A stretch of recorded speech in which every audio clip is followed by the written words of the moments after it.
Forge the Narrative. Hey everybody, welcome to an episode of Forge the Narrative. My name is Paul Murphy, your host for the Alabama Lost Souls podcast. I'm joined on that by Chris Morgan. Yo. And Josh Ginn. Hey, good evening, everyone. What's happening, guys? Not too much, man. Busy weekend. How about you? Yeah, well, I got a big tournament coming up this weekend. The Ironman, the Master City 40k tournament in Augusta, Georgia. 5 rounds, 1 day. Yep. Ooh, that's a marathon. Any pertinent changes based on the last couple of weeks for the list? Okay, so I wasn't sure if the Trojan I ordered from Forge World was going to make it here. It made it here yesterday. So that would be Tuesday. I finished up the Rattlings, thankfully sent by a teammate. So when I say finish up the Rattlings, it's actually going to dovetail into me talking about some of the contrast paints.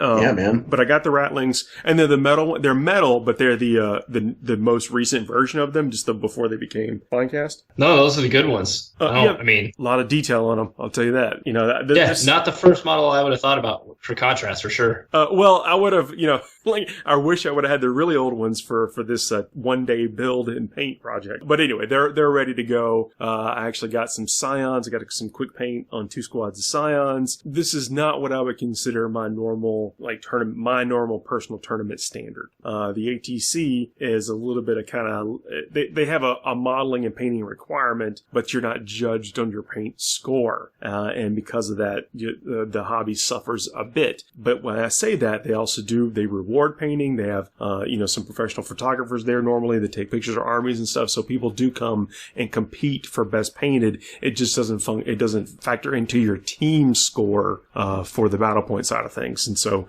you get into a little bit of swapping, bring some old stuff off the shelf somebody hasn't, given any TLC to for a while, and then using it. In this case, I'm painting, about 400 points in 3 days. Nothing like the last. Yeah, easy. I mean, if you wait to the last minute, it only takes a minute, right? So there you go. Well, and so the change of the list was not much since we talked about it. Somebody asked how the vultures were going, and I'm down to 2 vultures in the list, and that's going to fluctuate between 2 and 3 between now and the ATC. I'm not really sure. And then I put a Trojan support vehicle in there, which is also a transport. Holds some dudes, so helps me with my drop count. Although this, I don't think I'm going to be winning that drop race with this latest incarnation of the build. It's just got the one super heavy in it, the Stormlord. That's the one that fires the 20-shot Vulcan Mega Bolter. I put Harker in it to help me with some others, buff the other things. And anyway, I'm excited about trying it. I feel like that I could easily run into some lists in a traditional tournament that really give me some problems. And so if I'm able to still hang on, score some points, play the fundamentals of the ITC missions, that'll be a good test for my list. Yeah, I mean, so I guess another way of saying things is you believe the power of the list is strong enough that you'll have a true test on whether or not, and not to put this against your player skill, that the list itself will level out against the field to a certain point. Obviously if you go, you'll either be with the middle tables if the list isn't what you expected it to be, or you can pilot it to the point where you can go 4-1, 5-0, and really step it up. I think I'll struggle against some things that, like if I play the same list twice in a row, then maybe I get lucky once and then I'm outlisted in the, and beaten in the second. Something like that. Or I learn a little bit from the first one and lose that one and squeak out. Maybe I pick better secondaries for the next time I fight them.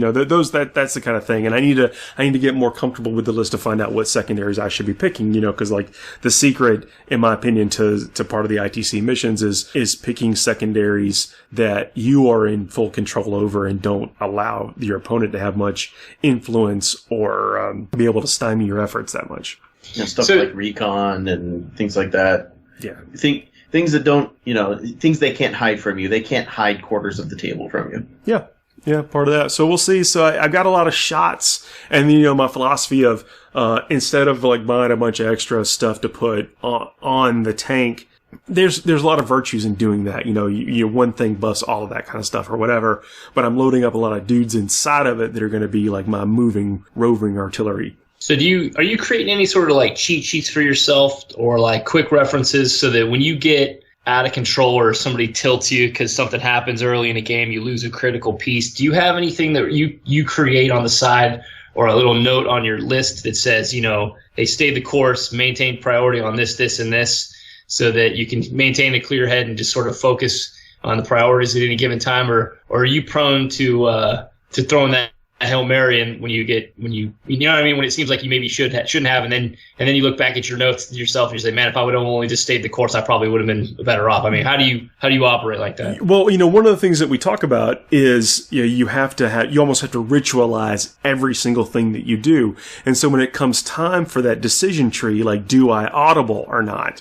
Like when you're playing Madden, on a Xbox or whatever, you can audible every time if you want. But that's probably not the right thing to do. You have to really make that decision. And so that's what I try to do. I try to ritualize everything. And I'm trying to even like front load a lot of my stuff, to where, like with guard, by the way, it's a little easier, I think. I think a lot of people are comfortable with the guard profiles, and what the weapons do. And, a lot of stuff hits on 4s or worse. You really don't get much of a save. And the stratagems are kind of lean. So, a lot of the complexity comes in the orders. So if you can memorize just a couple of the orders and then a couple of the stratagems, then you're almost like halfway there with a guard army. Now, I'm not saying that the guard's easy to play. I think a lot of the complexity in a guard army comes from building the list itself, and not the mid-game stuff. No, I don't want to take too much flame for that, but I think that guard is super strong, or I wouldn't be playing it. But you're not hunting and fishing for stratagems out of nowhere like you can, with some of the other, like with maybe an AdMech or even some chaos stuff or Eldar, for instance. You're not, the stuff is your stratagem path is pretty linear, which has got me thinking, do I want, I'm going to take the Imperial Operative, so there's 2 command points gone right there. Do I want to go for that Emperor's Wrath battery and take another command point right off the top to give me that formation from the Vigilus Defiant book? I know that I'm not really directly answering your question, other than I'm taking some of the decision points out. Like if I know that, okay, now I've gone from 9 command points or whatever down to 6, and I plan to use Crush them every turn, then I don't have to really think about too much past that. Right. Cool. But the orders. So that's it. Get real comfortable with the orders.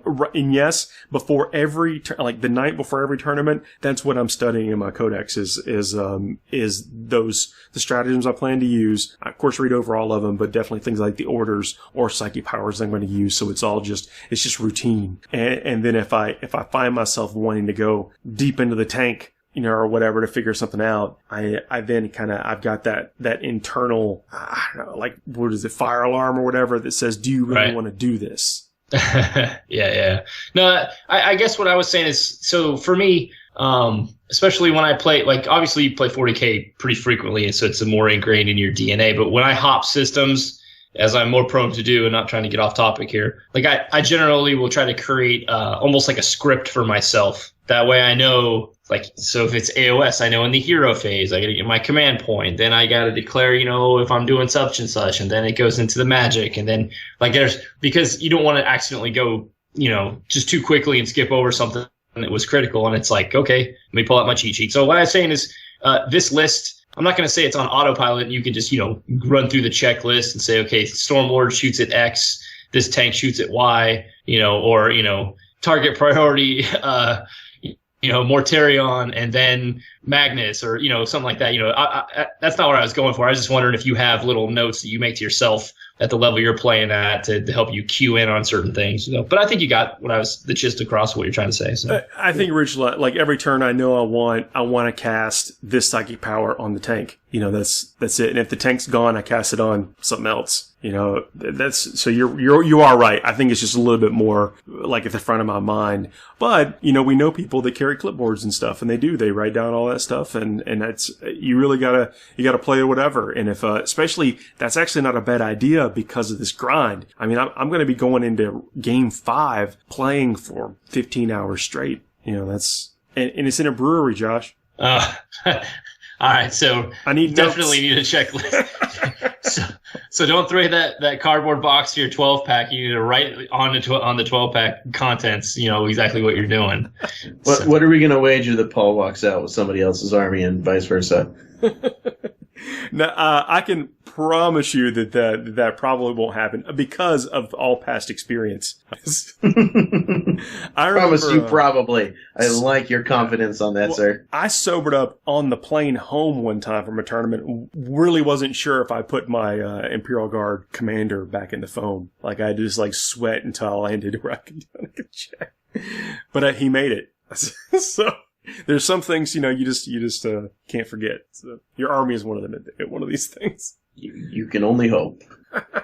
Yeah, it's going to be a good time. This is part of the Armageddon series, so I'll actually be competing for some Armageddon series points at this event also. And some folks that are currently in competition in the Armageddon series are going to be there. So it will be fun to see how that all stacks up and shakes out after this second event. Sounds like it's going to be a good time. I think so. And, the list that I'm kind of going with a rain of lead idea for the list, and hopefully just kind of weight of dice units and stuff down. But I don't know. I'm just not as all hot on the vultures as everyone else. But what do I know? They seem to be in some successful list, and so maybe I can replicate some of that success with the other stuff that I've got going on. Reports to come. Look forward to hearing from it. Yeah, I'm very interested in how you do. People follow along on the Forge Narrative Facebook page. I'll be posting up some pictures there, as well as Twitter and Instagram.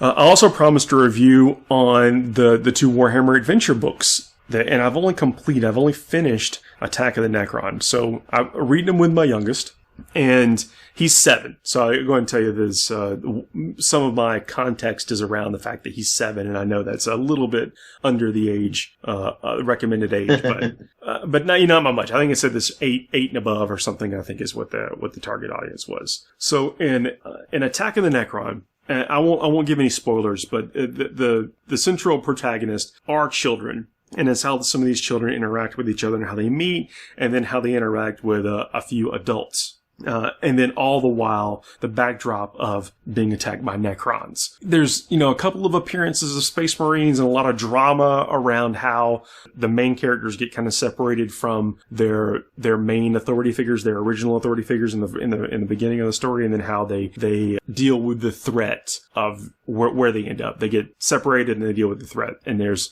a Jacaro in the book. I'm not spoiling. You can look at the characters on the Warhammer Adventures site.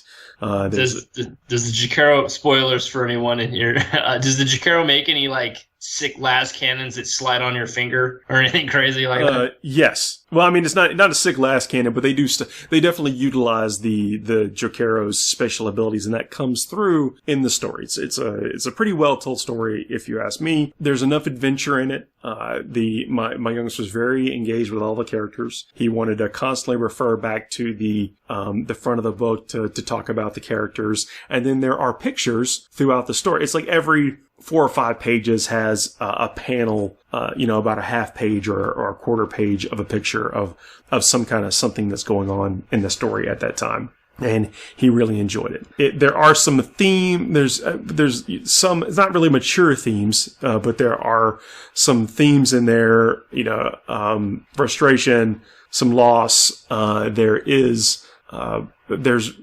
speaks of death in a way. But nothing that's too overly graphic or just beats it to death, for lack of a better term. They cover it and then move on, and then the story picks back up again, and it was satisfying to read. I enjoyed it. We read, sometimes we read a whole chapter, sometimes we read just a page or two, depending on how much time we had that night before he had to get into bed. I highly recommend Attack of the Necron. If he could read it himself, but it was something we did together, and we got to kind of experience it together. I enjoyed it. Going to the Lifestone book. That's the Sigmar side, right? That's the Sigmar side, yeah. And there's book 2, I think, of both of these are out. We actually saw I forget what is the second one, something to the Gene Stealer. I'm sorry, I don't have it right in front of me, but we saw that in the store a couple days ago where we were getting some paint, and he immediately went to it. It's like, yo, can we get this? And I was like, I gave him the option, like, do you want to get through Livestone first, or do you want to get started on the Gene Stealer one? He said he wanted to read Livestone, but I think that's just a sense of priority in order since we already started it for him, but whatever. Yeah, I mean, there's something about finishing what you start, right? Oh, yeah. Kind of letting him drive, set the pace on all that. But yeah, he did enjoy it. So on the Livestone side thing, though, there's a long prologue that every other page is something about slavery or a slave master. Yeah. And the mother dies. This isn't the prologue. No spoilers. I'm not trying to give spoilers. But it's like 3 pages of it. I mean, we're reading it, but I'm trying to, I did very little selective editing. I'm not trying to, these aren't things he can't handle or whatever. I was like, do we really need all of this? Wasn't there maybe a slightly better way to do this? He did, when we got through the prologue and he's like, chapter 1, he's like, wait a second, this is supposed to be chapter 2. So we got to have a talk about what a prologue was. It's a learning moment. He's like, it seems weird they would make us go through all that just to get to the first chapter.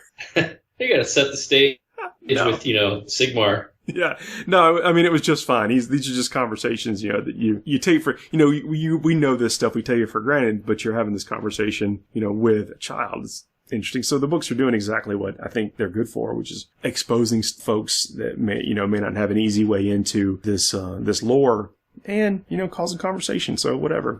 I think that's like the definition of entertainment. So let me ask you this, because obviously I haven't read them and I don't do a lot of reading of children's or tween adventure series these days. Big Twilight fan. Yeah, huge.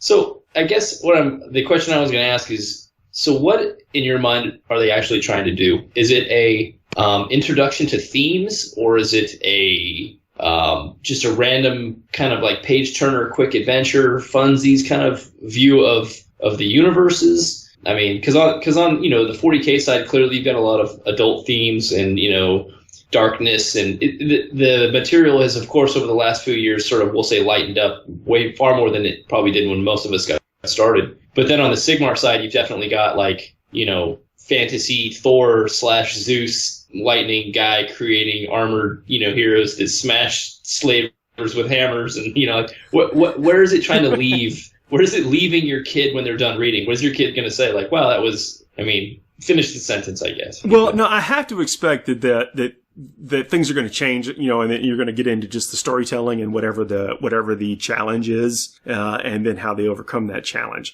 And that's basically what Attack of the Necron was, is that there's all this kind of setup in the beginning, but then it goes and kind of sets them on this. It would be like an hour-long adventure show, a TV show, where it's not a sitcom per se, but everything is solved within that hour block, one of those kind of shows. That's what this book was, except it actually tied into something a little bit grander than that your imagination could take over from there. Or in the case of my 7-year-old, he could just move on to the next thing. But it didn't pull any punches with setting up like Emperor Mankind, and then, it was pretty much Warhammer.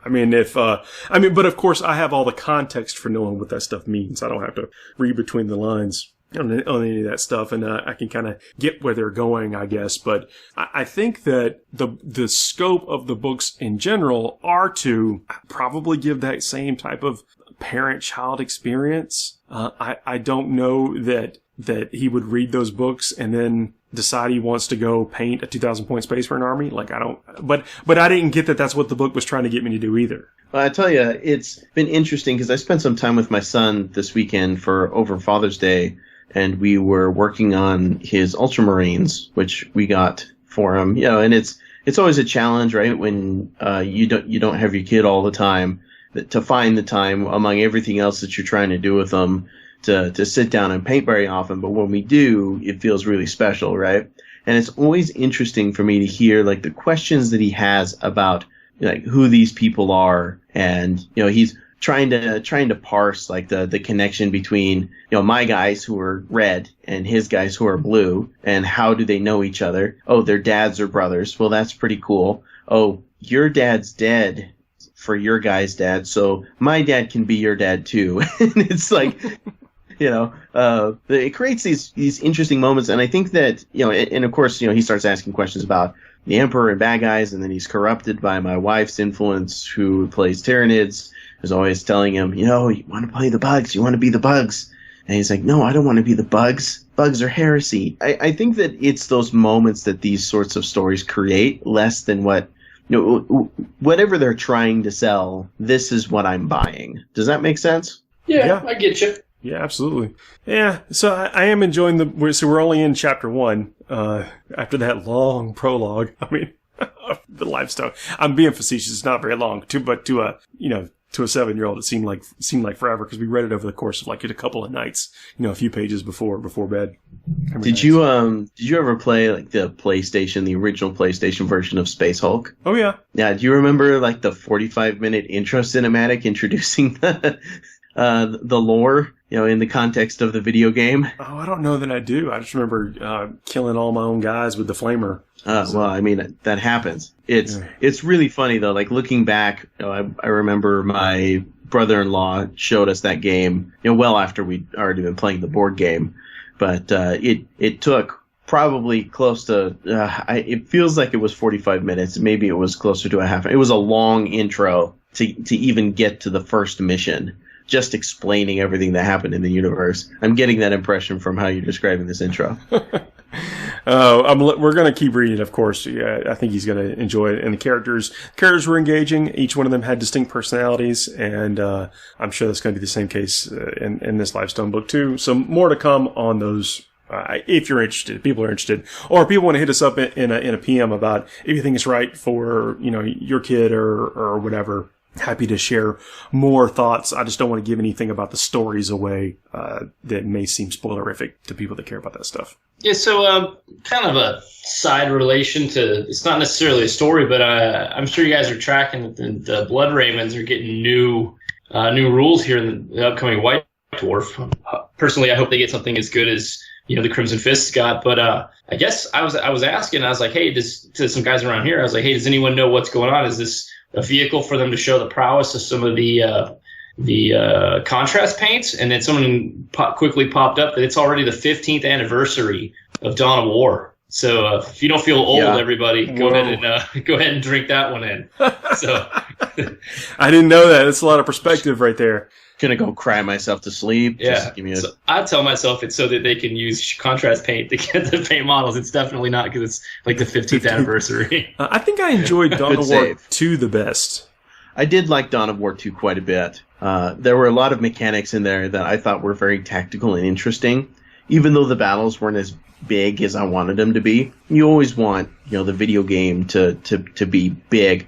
But one of the things that always bothered me about the first Dawn of War was reinforcing just randomly in the field, where like it's basically who can click the reinforce button the fastest out in the middle of an army, like in the middle of a battle. Mm-hmm. I really enjoyed how you would have to hit the retreat button and go back to kind of your base before you could get reinforcements if you lost dudes. And it made losing even one guy, it made such a difference in the unit's survivability and their damage output. I thought it was very intelligently crafted. I don't guess we'll see another one of those until the license gets sorted out. Yeah, they stopped supporting Dawn of War 3, which was kind of disappointing. I mean, we don't have to talk about that. It went down for a couple of reasons, after a couple of weeks, and it was just not properly balanced, and it was a crying shame, but because the animations looked pretty good, but it was such a drastic departure from the overall experience I think people were expecting. It didn't do too well, but that's the kind of thing that'll resurface, though, I think, eventually. Well, I think people still want that kind of a 40k video game, and they don't necessarily want one designed in that fashion, but they want to be able to command armies and fight against their friends in real time. Yeah, so hopefully, whatever. I don't want to take us down a rabbit hole of speculation, but I would have to imagine that eventually there will be something along those lines that comes out that people are really happy with. Like, heck, I even enjoyed Total War, which was, the fantasy side throwback. That's way good. I love that game. So I'll take anything as long as it's functional and playable. There's another way to enjoy this kind of stuff. So contrast paints, I don't know if we want to jump into it or take a break before come back to the contrast page? Actually, let's take a break. As I say, it's up to you, man. I'm looking forward to hearing your take on it. I think I gave mine last week, but I'm really interested in hearing what you think and some of the stuff maybe everyone's seen on the internet now that people have been out there experimenting. Yeah, so we'll take a quick break, get a word from our sponsors, Discount Games Inc., which, check them out. So there are folks that absolutely support the show, so please check them out. Jay is absolutely wonderful to work with, and happy that he continues to be a sponsor of the show. But hear from them, come back, and then we'll talk about some contrast paints. Sounds good. FTN is brought to you by Discount Games Inc. Please visit them at www.discountgamesinc.com. And don't forget to ask Jay about ways to save even more on your hobby projects. Yo, everybody, we are back. Still got Josh and Chris here. Hey. Chris will be back momentarily. So the contrast paints. Now, first, people have had their hands on them. You got to demo some in the store. They became available for purchase this past weekend, and that's the first time I got mine. First time I ever seen them, I went in and bought them. My views here are just as a consumer. I know you gave your opinion last week, but I'm curious if you've seen some stuff or whatever. Like, obviously we've seen some amazing stuff that people have done. I'm not getting the straight out of the bottle results that some people seem to be getting, but I think it has to do with some of the colors that I've chosen.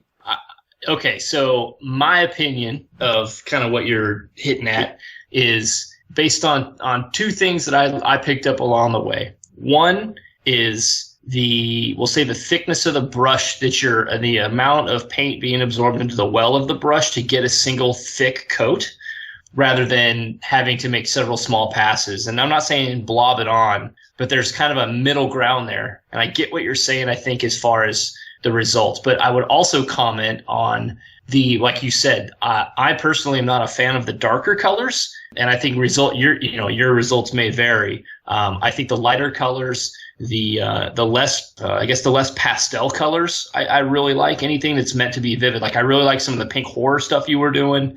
I thought those ones yield the best results. They work as intended, so to speak. So my first experience, it's a bit of a system, and I don't mind describing it that way.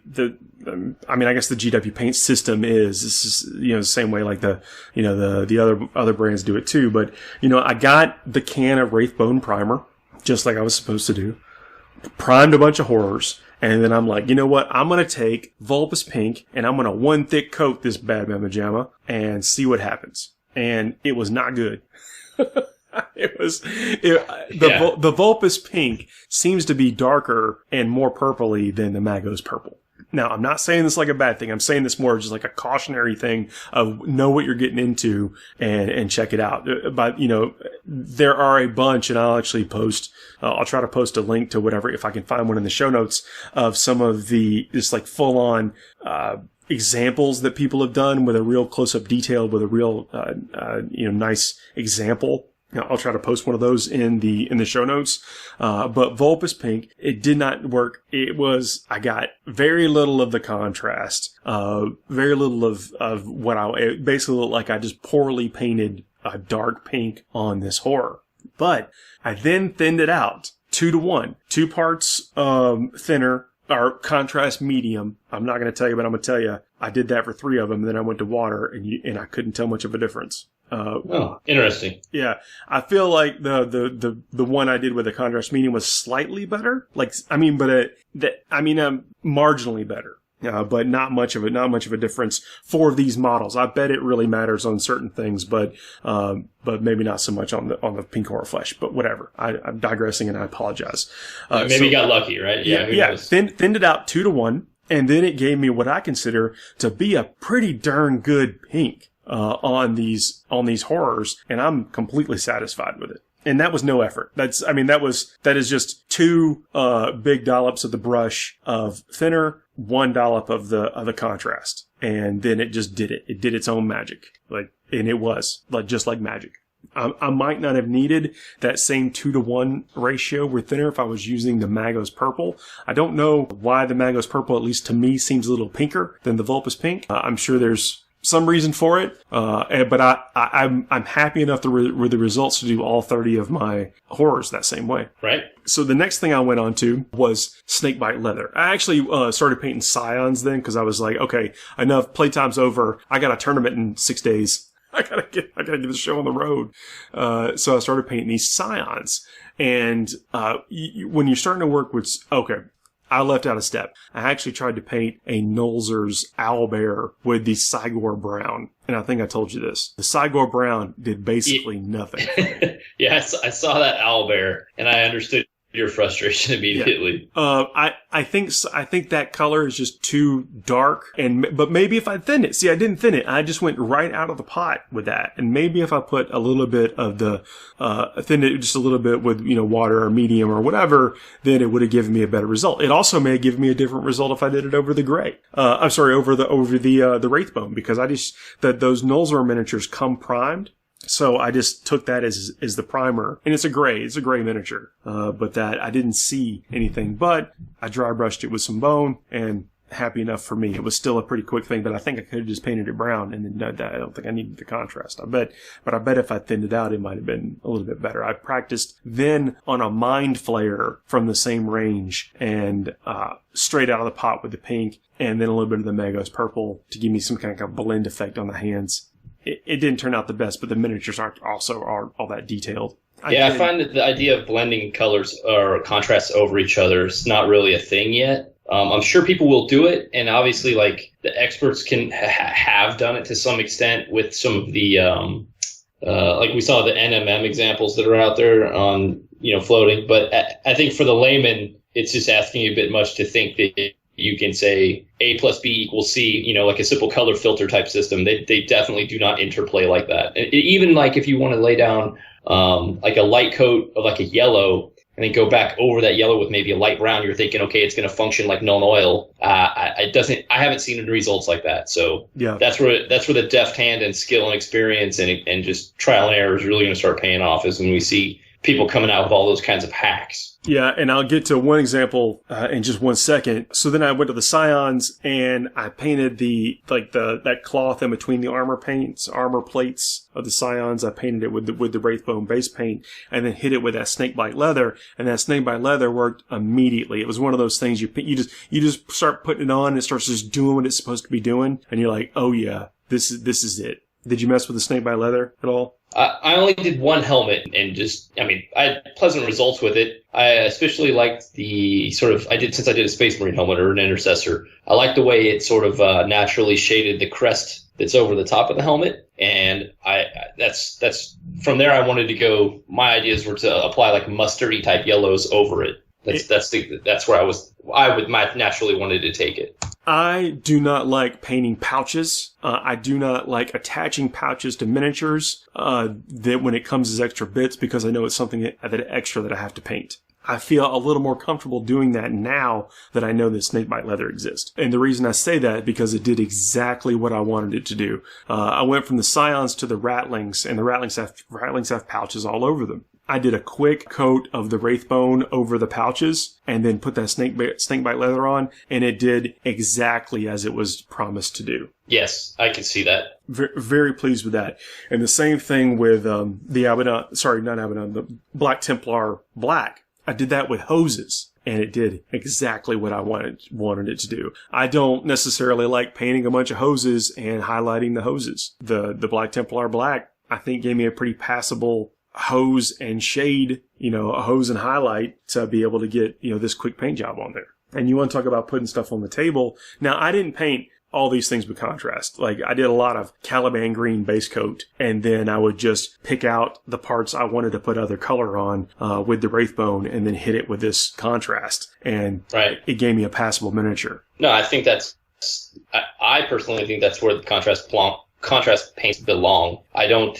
at this point subscribe to everyone just blasting in a whole army on paint sticks, bone, and then just slathering it on there. I mean, I got it. You got to get something done. That's fine. You're not a painter, and you just want to have an army. I got it. If you want to achieve more than that, I think that the precise application you're talking about is the best sort of extra tool or additional tool in the toolbox that everyone's going to have. Because, and I think I kind of hit it on this before, like even if you want to go back to those brown pouches that for you're saying at this point are done, the highlights are already there. It's guiding your eye in perfectly for whatever colors you want to add to it. Yeah, if you want to put little dots in the corners of whatever some other bright color would be. So I'll ask you this. How was the finish, or how were you happy with like satin or the shine next to the other normal paints? I knock everything out. I always seal, or it's either a satin or a matte. I always do that to sometimes even when I'm painting. Like I don't know, maybe it's just me. I can't imagine it's just me though. But when I'm painting with those multiple finishes, sometimes the miniature just looks ugly. Where if you would just go in and hit it with a uniform finish, you might have kind of a re-inspired interest to going another step on that model. Yeah, no, I agree with you wholeheartedly. I just was curious if it wasn't something that you even had experienced, but it sounds like it's pretty typical. Like I'm the same way. Like a lot of people are super hot for scale 75 paints. And to me, they are just the flattest. There's zero satin finish, and they clash with every other paint I own. But they've got one or two colors that I absolutely love to lay down as a base coat. So what you're saying, I get completely, because once I do that, I hit the other two colors. I got to hit it all with a satin or all with a different, like you said, another finish to kind of mesh it, to get that final gradient. So yeah, but I can see how that would definitely apply the same to contrast. So where the contrast, and I actually put these together in a photo. It's like what do you call it when you add another something to the Holy Trinity of paint? And that's Agrax Earthshade, Nuln Oil, Athonian Camo Shade, and now Gilliman Flesh. Gilliman Flesh, like Snakebite Leather, but even better, did exactly as promised right out of the pot. Same thing with these rattlings. Now, I basically sprayed them with the airbrush, all Caliban green, and then picked out their flesh in the pouches with the Wraithbone, and then went in with that Gilliman Flesh. And I'm telling you, their arms immediately shaded, immediately highlighted themselves. I mean, they're straight out of the pot, Gilliman Flesh. And the nice thing about that one is that it won't stain your finger as much as the orange one will, or the blue one will, as I came to find out. I don't know. It'll look just like you got a selective tan. Yeah, you're not supposed to paint this with your fingers. It's not that easy yet. Oh man, I must have misread the label. Well, of course you're not supposed to do that. I was not fully prepared for just how wash-like they were in terms of their texture. So I'm showing my son, I'm like, all right, be careful. And I'm just like tapping the bottle with my finger while holding it with my middle finger and my thumb. I just kind of tap it with my index finger. I just make sure you don't. And as I tap it, it flicks out and gets all over my finger and on my nail. And all of a sudden I've got basically blue nail stain and a big stain along my finger. And I'm like, don't be like Dad, son. Don't be like Dad. Yeah. So some of those rattlings have bald heads, and the contrast paint collected on the top of their heads in a way that I didn't like. So that's what you're talking about with like it clicked on people see it clicked on the armor panels and stuff. So if it does really well. There's like a certain level of detail on a model, and it's like, it's not like maybe the most detailed you've ever seen, but like maybe one step back, like not a fantasy model from the late 90s level of detail. Sure. The way Sigmar models are now, then I think the contrast paints are going to really excel at bringing a lot of life into those models. So I got a little bit of a collection of stuff as drying on the top of the heads of the bald rattlings, and I didn't like that as much, but I mean, 2 seconds Acadian flesh tone seemed to blend perfectly with the Gilliman Flesh and make it look natural again. So I'm pleased. Yeah. I mean, I haven't tried every color, because I'm kind of in a crunch time of getting where I'm at, but my results that I've seen are in line with some of the better examples that people have already done out there. So again, I will try to put them in the show notes. Yeah, I mean, overall, I'm pretty happy with I've only gotten 4 colors so far. There's the blue, of course, that I was helping my son put on his Ultramarines. Then I used an orange on the glowing power weapons and sort of like the underglow for Necron Overlord, which I feel like turned out really well. I had to do Necrons are easy to paint anyways, but I didn't want to do just stock metal colors on all of it. I wanted it to be more of just kind of a matte black gray, and one coat of the Black Templar really nailed it for me. And then with the glow, with the orange, I forget what the orange is called. Gryph-hound orange, I think, is the one. Sounds right. One coat, and it got a nice solid color on there. I did very little to it after. I just did a little bit of highlighting, a wash of the glaze, the yellow glaze, and it was done. I was very pleased. Yeah, that's really cool. I think that these are good. These have a place. I do think that they will save some time. I mean, imagine we're talking about the pouches, and I know it's a minor thing, but painting pouches. I know once you get in the rhythm of edge highlighting a pouch on 10 dudes, but it's still you have to touch them 10 times. If you could just get in there and get it once, and it does kind of some magic for you, then you are saving time. I don't know if it's going to convert the Legion of Grey to the tabletop standard that we all want to see and play against in most of our games and tournaments, but who cares if it doesn't? In my opinion, I think that if you can get people inspired to have the confidence to actually try, then that's part of what this line is going to accomplish also. But then on the other side, it really will save you time because some of these colors are basically magic in a bottle. It's like the original non-oil or what was the name of the original thing? Badab Black. It's like the original Badab Black. So I'm excited. Hey, well, if it works, right? Yep. And I've definitely added them to my arsenal. So more to come on that.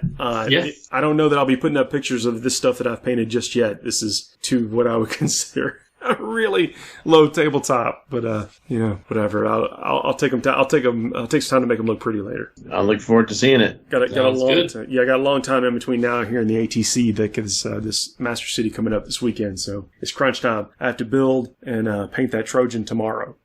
Good luck, man. Yeah, well, I mean it's a Chimera body. It should be just fine. I'll tell you, some secrets along the way to fast painting. Get good with that dry brush and these contrast paints, and you're halfway there. Yeah, I tell you, dry brushing. So one of the first techniques my dad taught me when I was a kid, and I still use it today. Yeah, it is. I think the saying on Twitter is it is not a crime. So don't be afraid to use them. Whatever. If you think these contrast paints aren't right for you, then I said basically don't use them. But I think they are going to be something that you can kind of pick and choose what colors you want. And like for me. Getting that consistency in like a flesh, like an all skin model is something that I struggle with.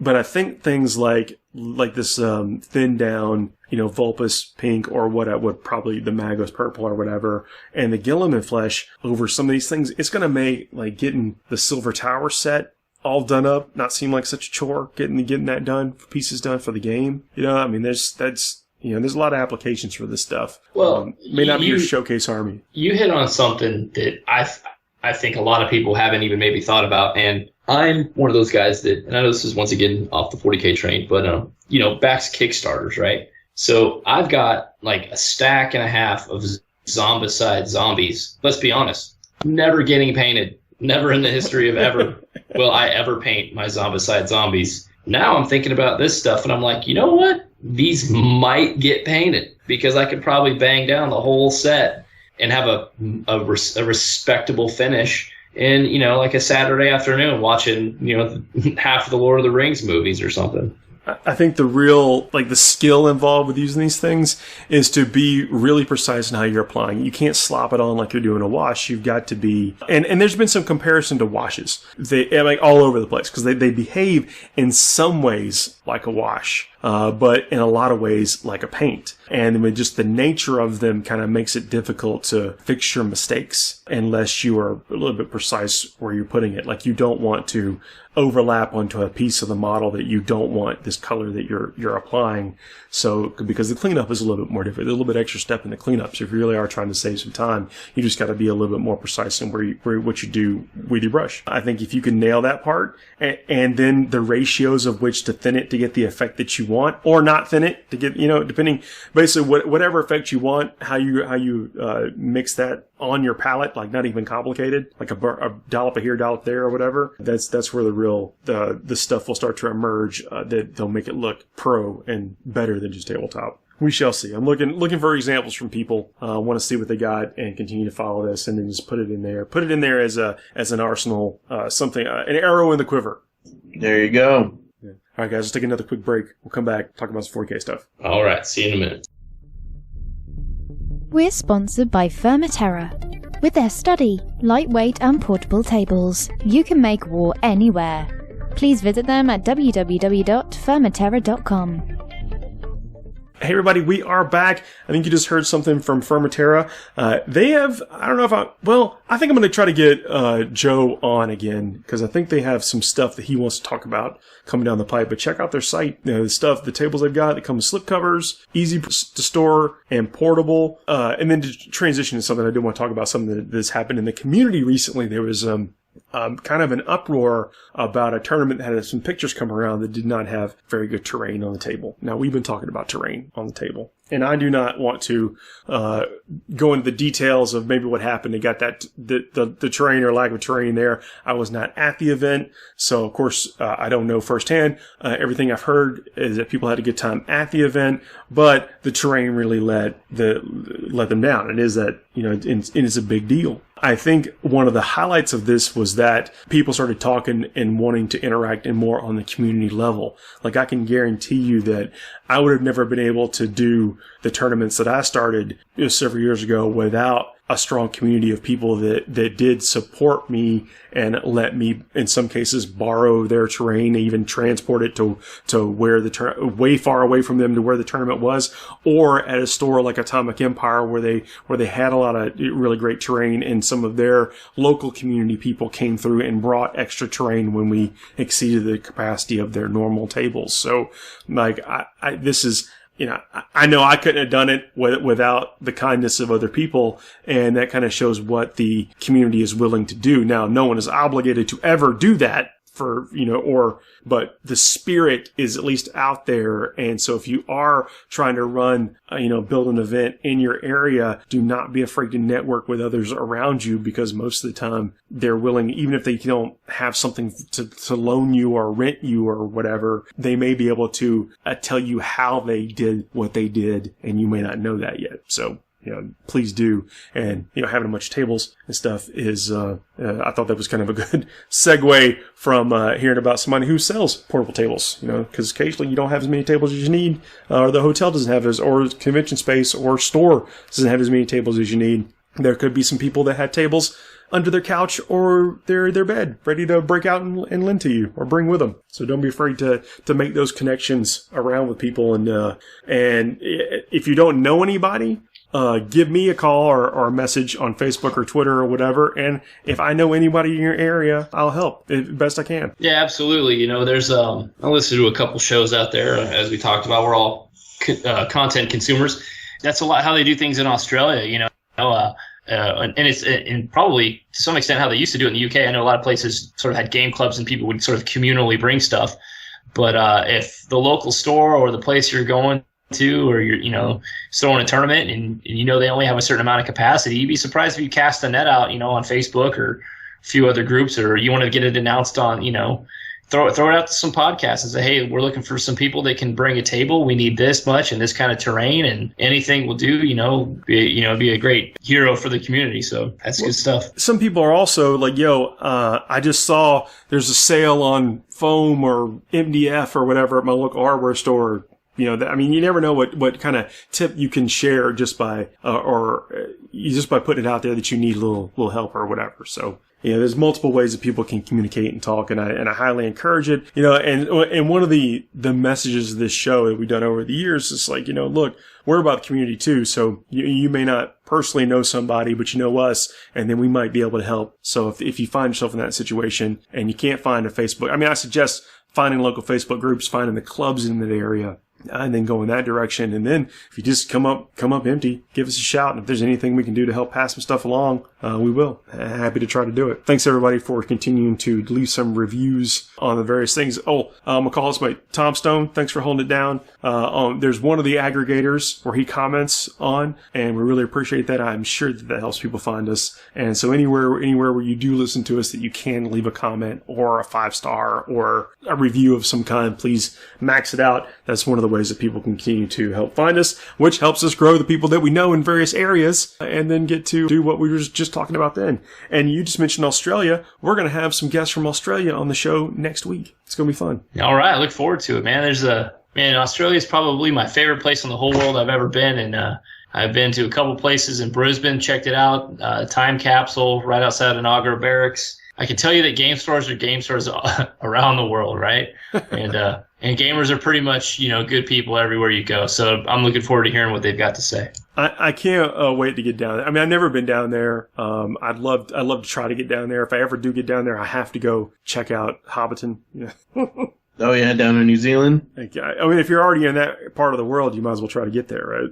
Yeah, for sure. That's it's kind of interesting. That is sort of accidentally how my brother met his wife. Yeah, that's not bad. Your brother met a hobbit? What?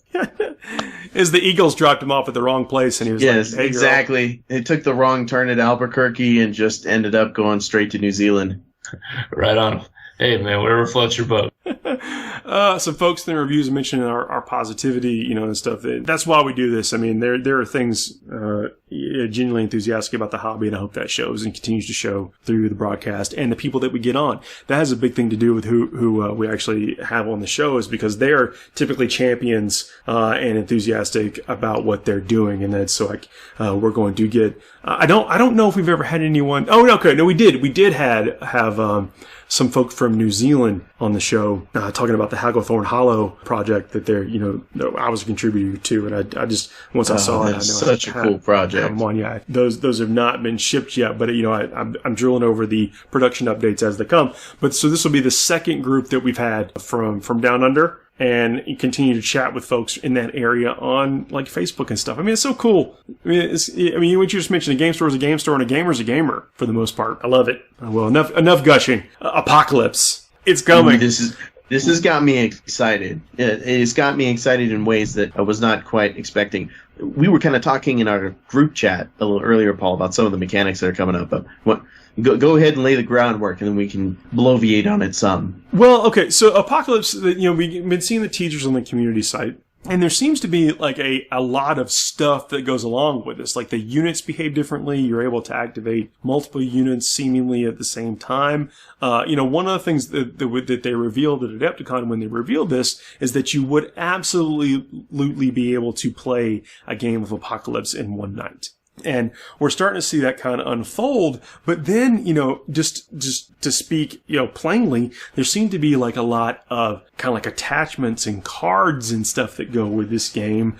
But so I'm just really going to be curious to see how that interacts with this speed of play. And then we're getting movement trays out of the deal too. So Apocalypse is going to introduce some GW branded movement trays for units, which I can't imagine why they would only be limited to be used in Apocalypse. I mean, people use movement trays now. Maybe they'll be neat looking. Well, I mean, anything that helps you move models more quickly, right? Especially for those bigger armies. There's a lot of people who use it's like fridge magnet stuff, like the kind you would get where you would print on what the magnets are and cut it yourself. Mm-hmm. Except you put like washers on the bottom of your bases or some kind of magnet, and then you can put it to the fridge magnet and use that as a movement tray. Mm-hmm. That's a little bit less flexible, I guess you could say. I mean, it works very well for square bases, but something like what they're showing seems like where it's designed for the different base sizes that they use. It spaces them out pretty well. I think that's pretty good.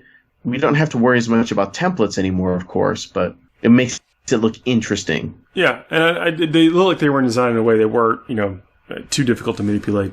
But then what we got to see a little bit about the unit behaviors, and what we've seen is that units have basically two profiles. One that when they're shooting at vehicle types, and one when they're shooting at troop types. And this reminded me of the way that was it Yervara? The one that had a weapon profile that when it was shooting at something with an armor save of X, it was this, and if it was that, it was that. I mean, am I remembering that correctly?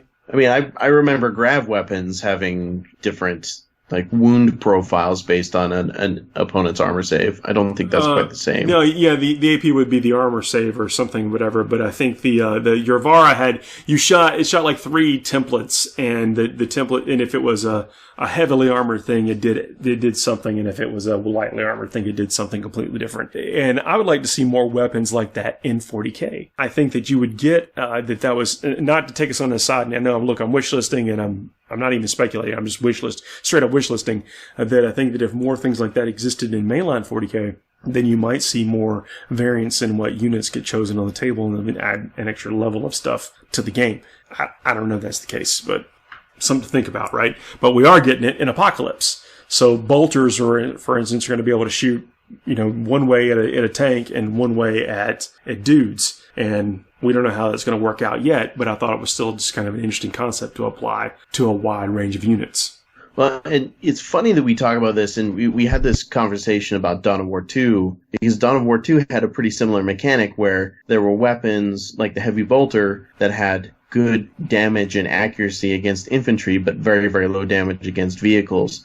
Whereas a weapon like the Las Cannon would have excellent damage and accuracy against a tank or a monster or something large, but it would not have great accuracy, but do a lot of damage when it hit something that was infantry. And I've always thought that mechanic made sense, and it kind of made the choices that you made so far as what weapons you had have a more specific purpose. And when you think about it, okay, well, a Las Cannon isn't a sniper rifle. You would think it would be harder to hit with a giant tank-killing weapon precisely at the one, sniper or whoever all the way across the battlefield. That weapon is designed to hit big, slow-moving targets. So the fact that they have the two different weapon profiles was very exciting for me. It's something I've wanted to see in 40k Prime for a while, and I really hope that this pays off well, and the fact that they're adding the D12 to add further variance into it just gets me more excited. Yeah, I think it's going to be fun.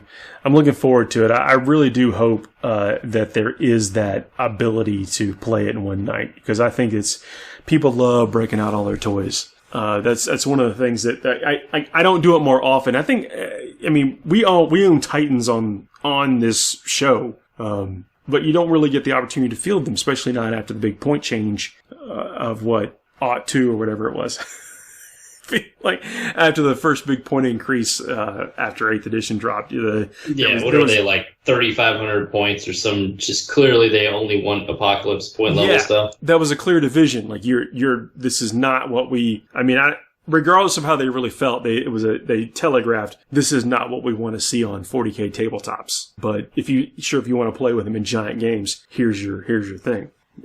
And we can debate whether or not that was a great idea or not. What it really did was it put them on the shelf for people where we play mostly just 2K games, 2K match play games most of the time. For sure. But it doesn't mean I don't enjoy using them. Like Warhounds are cool looking, but we'll see how it plays out. I really looking forward to more to come on that too. I know we're kind of like teasing up other stuff, but I have to imagine we will get some information when that drops and we're able to talk about it. Want to get some reps in with that. Yeah, I'm looking forward to it. The local guy who runs the store here spent a week ago. He was in Texas for a week, sort of testing out contrast paints and talking about stuff. And he played several games of Apocalypse. And from what it sounded like and what I was able to glean, the system isn't going to have any of the timing issues that it previously revolved around. Apocalypse games used to start at like 10 in the morning and you'd be done at midnight and you'd still have half the stuff on the table. Now, I think everyone's starting to pick up stuff from the internet. We've all seen some cues, some spoilers. It's going to be working at the capacity of units at full half and, to dead basically. So I'm looking forward to seeing that and the stratagems and how they weave it all together. And I'd also think that what people should be doing as they start looking at Apocalypse is taking the visual cues into what 9th edition could be, because between, AOS and Lord of the Rings and even Apocalypse last time, there were several things that got, obviously they introduced people to the idea of playing Unbound. People didn't like it. And then they kind of got hoodwinked into playing Unbound in 7th edition with allies and all this other crazy stuff and into 8th. Hey, hoodwinked is a strong word, but we did start playing Unbound, I'll tell you that. It's basically Unbound, right? Let's just be honest, right? So you could do anything you wanted. And now with Soup, people are almost doing the same thing, but still following a theme, right? So I think whatever we're doing now could be potentially, there could be some nice little flavor things that they do for the next edition. So I don't know, just looking forward to it. I always like to see what's going on with the games I play and postulate, I guess. I think that the designers in general have kind of done a really decent job of kind of giving a different feel to each of the game systems. So I'm curious as to how this is going to all flow. And again, like Kill Team, I love Kill Team. I love that flow. And that appeals to a certain type of gamer. And I think Apocalypse would probably do the same thing. And again, if you can get it done in the same time that I could play a 2K game of 40K, but using a different set of models, I'm down. And it seems like to boot, we're going to get that AdMech transport and then that new Space Marine gunship thing. I'm very curious how that one's going to be. I like it aesthetically a lot more than I like the Repulsor. And if the tease for its Apocalypse rules give any hints for its 40K rules, if something like that can shoot twice if it moves less than half of its, or if it stays still, then maybe that'll be something that we can put on the table and, do something with. Yeah, I mean, could be. I wonder if it's going to hold any dudes. It's Primaris is severely lacking in the transports, especially point efficient or tournament efficient transports. Yeah, I can tell you from the preview where they first showed it at what was it, Warhammer Fest? They mentioned that it had a transport capacity there, so I don't know how much, but it would be more than a repulsor. One I don't Primaris. think. Yeah, one Primaris Marine. Maybe just one squad of 3 aggressors.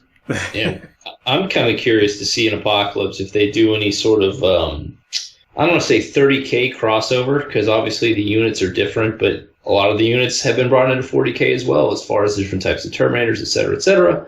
But I mean, I wonder if they throw a casual nod to some of the 20-man tactical squads that we saw from 30K commonly, or veteran squads with all Combi Melta mix. I wonder if they're going to have any sort of, or they'll just tell you play with whatever you want probably, but I wonder if they're going to actually, it'll reference only 40K books and Forge World Imperial Armor books, but I wonder if they'll do anything from that era, do you not think Titanicus kind of scratches that itch? It does, but what if you could play a game that had Sanguinius in it just because you wanted to, right? I mean, you sold me. All right, never mind. Tease. I see your point of view. I see it. Whatever right? you like. I'm so that was easy, right? Already sold. Yeah, I mean, you could literally have Abaddon, or Horus fight. I mean, there's just want to include more of the narrative, and the models that we're playing with in 40K aren't that far off to break the narrative for me personally. I mean, I don't mind if all the armor marks aren't the same, but it would be cool to have multiple Primarchs all on the field, or hey, you want to do what was the big battle with all 8 of the Primarchs against the Orcs? You know what I'm saying? Yeah, Olinor. Yeah, what if you want to do like a Olinor Apocalypse game? Like, how dope would that be, right? Yeah, man, I'm down. Look, you had me at Sanguinius. I'm down. All right.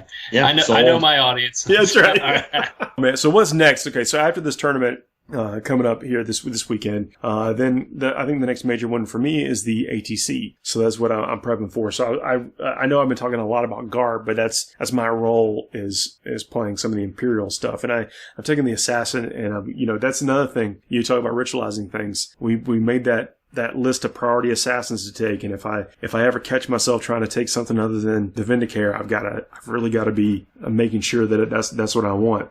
And I'll put that to the test this weekend, and I'll report back how it went, because I'm kind of drawn like, oh man, I really want I want to live the fantasy of the Calidus, where my opponent loses all their command points in turn 1.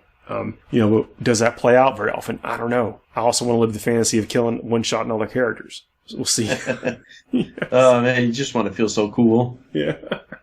Yeah, we'll see how it goes. Is my idea that the Stormlord is going to do a lot of work for me? It has in the test games, but am I just going to be wishing I had the Shadow Sword? I don't think you can look at it like that, man. Sometimes you just gotta pick your poison and go for it. And if you have bad matchups, I mean, it is what it is, right? I mean, What are you gonna do? No, that's all a fair point.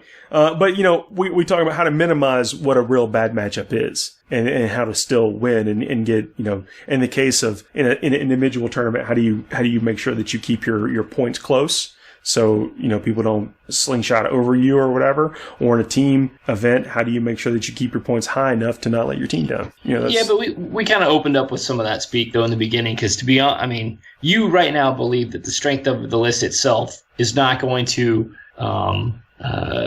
settle into the middle tables all by itself, right? And besides your ability to pilot it, you think the strength of the list is a top tier list to begin with. So I think any other delineation from yourself from that point of view at this point is just kind of waffling, and you should just put it out of your head and focus on what you got to do and not worry about, you've tested it, you know what it's capable of, you haven't run into any obvious failings, and you should just not look back and just focus on what you got to do. Yeah, that's fair. I said just sticking to those, fundamentals that we're talking about. Yeah, and I think I probably will, based on the threat assessment of not being as strong as I need to be in round 4 and 5. I mean, physically strong. The fatigue and the brewery setting in probably strong by that point in time. I think having a checklist is like you said, you intentionally picked a unit that has a lot of point and click shooting to mitigate some of the later game fatigue. So yeah. I don't want to hear you waffling on your but I'm saying it's just a little bit of risk adverseness. If I need to, if I feel like I don't feel like maybe I need to write it down, but if I write it down now and I never need it, who cares? If I have it there, then so much the better. I mean, literally, what are the turn 1 threats to your list right now? Maybe a mirror match with the Shadow Sword, or the Relic shock attack gun, or like a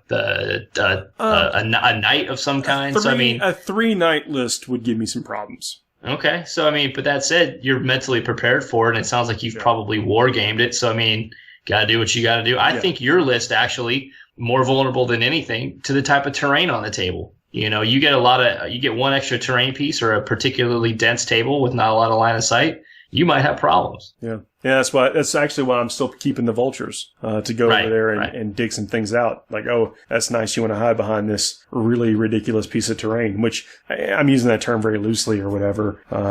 Let me just throw 80 shots at you and see if that gets that unit out of there.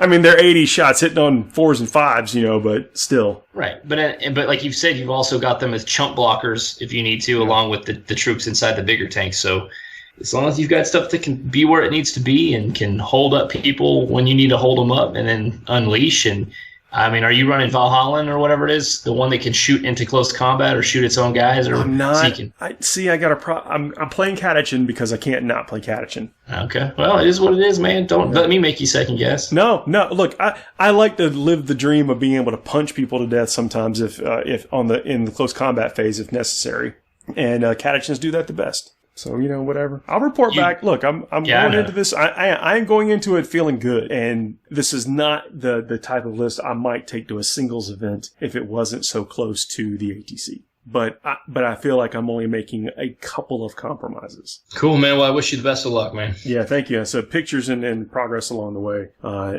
So I think by the time the show goes up, then I'll be playing the next day and going to be there with some of the club, the Wrong Way Kids, representing and trying out.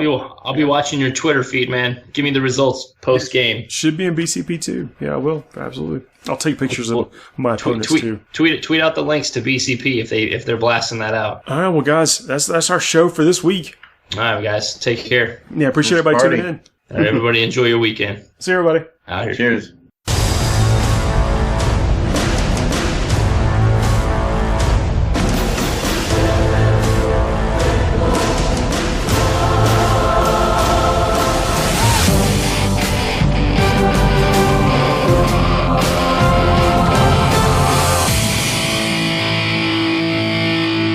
Puts baby in the corner.